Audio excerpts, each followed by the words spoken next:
What's going on, History Gang? So recently, I joined this program called the Creator Accelerator Program by Blerp and StreamLadder. And I joined for one reason and one reason only: education. Not the prizes, not the leaderboard, not the possibility of winning stuff. That would be shallow. That would be materialistic. That would be beneath me. Anyway, I won a Stream Deck. Today, I want to give my honest review of the Creator Accelerator Program. What it was, how it worked, what I liked about it, what frustrated me, what I learned, and whether I think doing this as a small creator was worth it. Overall, I really enjoyed it. I learned a lot, I grew a lot, I met some cool people, and I also think parts of this were held together by optimism, Discord messages, and a scoring formula only known to the ancients. Now, I ended up 64th in the program. That's 64th out of a 1,000 participant program.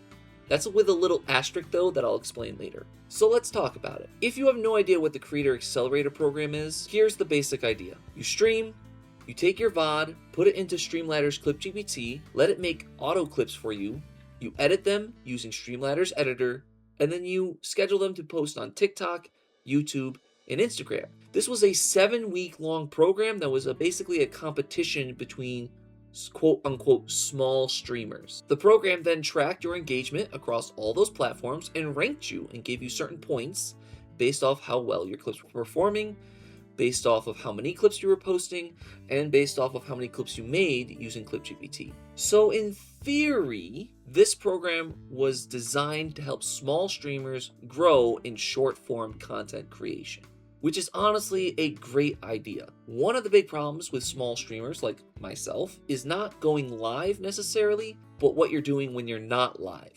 Short-form content is one of the easiest ways to be discoverable on other platforms. So as a concept, I actually think this program makes a lot of sense. On top of that, the organizers also invited many guest streamers and business people to give guest talks to us to teach us new concepts like how to package your clips, how to make brand deals. They even invited the CEO of Twitch for one of them, which is pretty freaking cool. So on paper, this program had a lot going for it. Now, why did I join? I joined because I had just, within the last 2 or 3 weeks before this program, started using ClipGPT consistently to make clips out of my stream. So when I saw Blerp, a Twitch extension which I had known about, and StreamLadder collabing for this, I was like, hell yeah, let's go! What especially enticed me was that it was for small streamers. That's what really got me to sign on. It wasn't a competition between all streamers, it was small streamers. And I believe the requirement, I might be wrong about this, was 50 or less concurrent viewers. I also thought, hey, cool prizes, free stuff. But it was mostly the opportunity of learning more about how to build an audience. I wanted to learn better about how to do short form content because I'm still pretty new at this, but I know people in real life that I even went to high school with that have turned this into a serious career. My hope was that this program would help me get towards that quicker. So for several weeks, I was posting like a man who had changed his name to Vertical Video. The competition also had weekly elimination. Week 3 cut it down to top 500 people.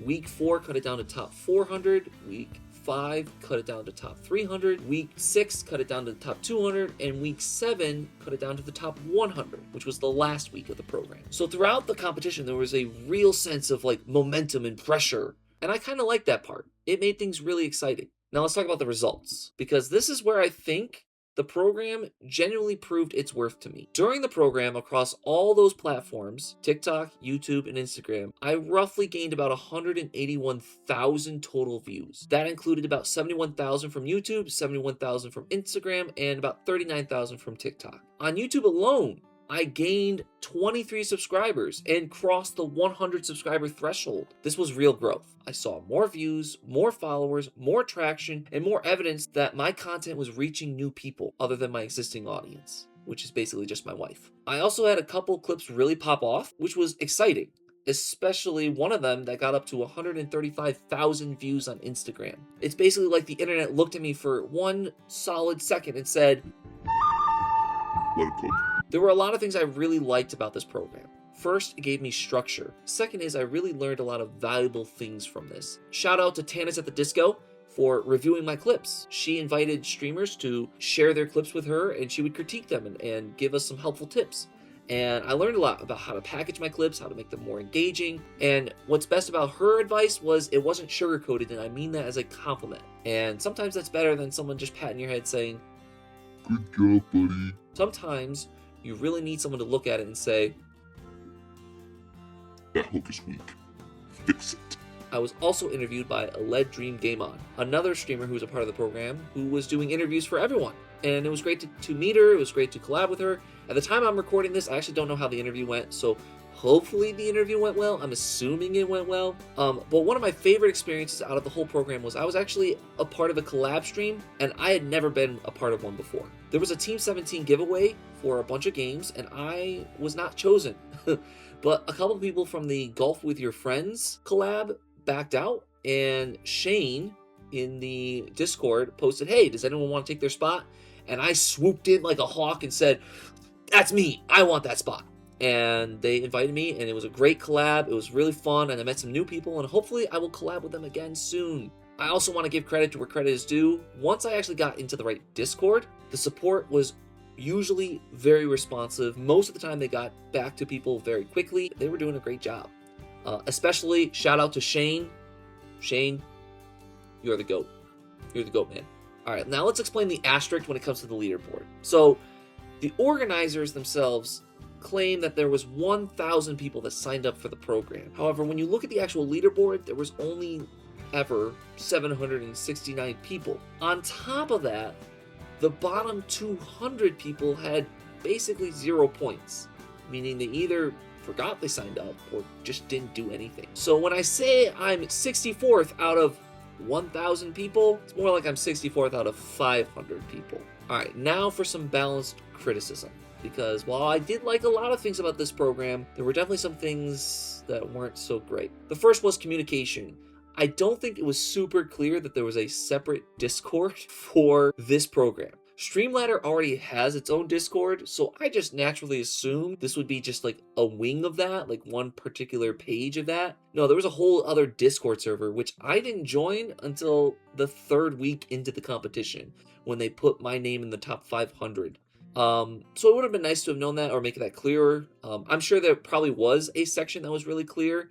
The only place I actually found anything on it, all the way at the very bottom, on this little tab that you have to click the drop down for, and that's how I found it. So basically, for the first part of the competition, I was basically wandering around the internet like a dad that was lost at an airport.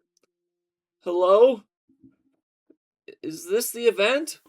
Is anyone here? There were also some technical and organizational issues. TikTok auto-scheduling stopped working for about a week of the program. Apparently this was related to TikTok's API and not StreamLadder's fault, but it still happened during the program, and a lot of people were very upset about it. They did extend the program by a week, I think, as a result of this. There were also some Google Forms that were used for giveaways, but some of the information they needed was missing from the Google form, and so they had to resend it out, and some people missed the resend. So again, the support people were very solid, but the overall structure sometimes was a bit messy.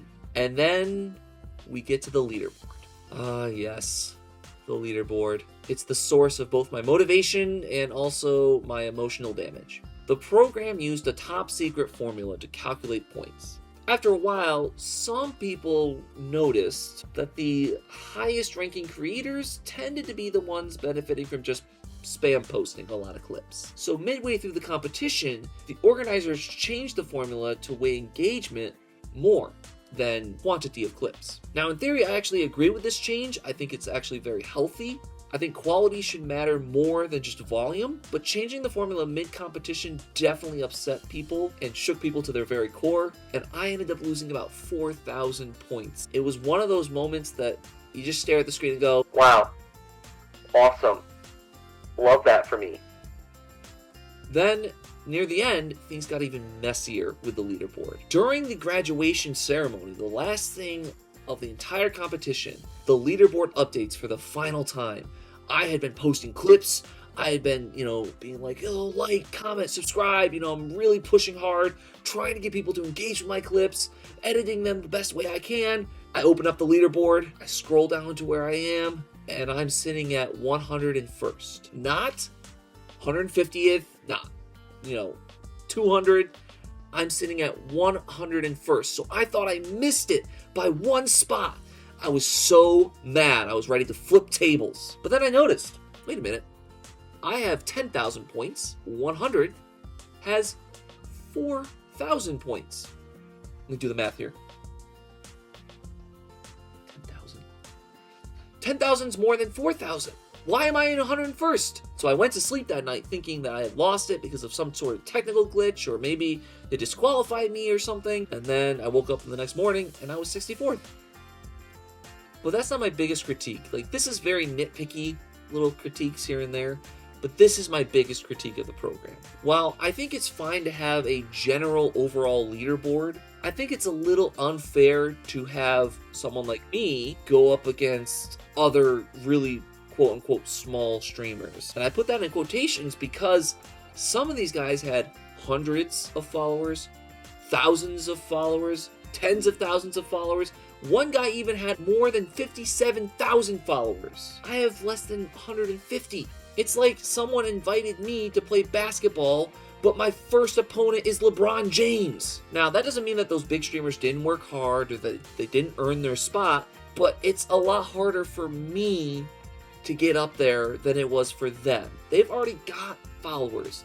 I had almost no one. And so what I think would have been nicer is if they had like weight classes, like divisions, where it was like, okay, these people, they have between 0 to 500. These people have 500 to 1,000. These people have 1,000 to 1,500 or 2,000, right? And so on. And so that way, it's like you know exactly how you're performing compared to other people who are in your same boat. It also makes it easier for collabing, because that's another big criticism I have of this program. While yes, I did do a collab stream and I did collab with a few other people, it was a little daunting to try to talk to any of these people, right? I just started streaming in January, and so I felt mostly like the guy in the party who's just sitting on the outside waiting for someone to talk to him. One thing I think that would have been helpful as well is if they had grouped people by genre of stream or type of streamer they are. Right? Like, I stream open world games. It'd be nice to meet someone else that does the same thing. Maybe they're having a lot more success than me, and so maybe it'd be nice to collab with them, right?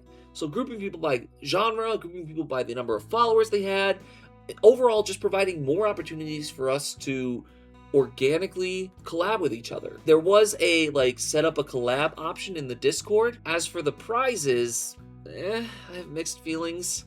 Winning the Stream Deck was awesome. I never win anything. So winning that, honestly, awesome. I'm still waiting on it, but I believe it exists. It's somewhere out there in the ether.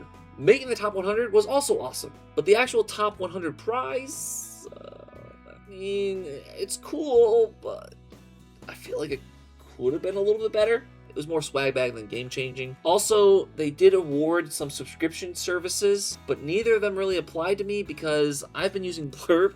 I've been signed up for Blerp since 2022 when I first started my channel, and so I'm technically like a legacy user or something like that. So I already have Blerp Premium basically for free, and I'm already paying for ClipGPT, and so the 30% off that they gave us doesn't really apply to me. But with all that said, I want to end this sincere. I am really glad I did the Creator Accelerator Program. It pushed me to be more consistent. It helped me improve my content. It gave me real growth. It got me out of my comfort zone. And it introduced me to new creators and new ideas that genuinely helped me. So this is not me trashing the program. This is me saying that I think that this program has the potential to be something really special for smaller streamers. With clearer communication, cleaner leaderboard management, fairer divisions by creator size, and more intentional networking opportunities, this could go from just being a really cool opportunity to being a huge game changer for small streamers. So to Blerp and StreamLadder, if you're watching this, thank you for this opportunity. I enjoyed being a part of it, and I hope that the next iteration of it is even stronger. And to other creators who were a part of the program with me, whether you finished the top 100, or you got knocked out early, or spent the whole competition staring at the leaderboard like it had personally betrayed your family, I'd love to hear from you and what your experience was like in the comments down below.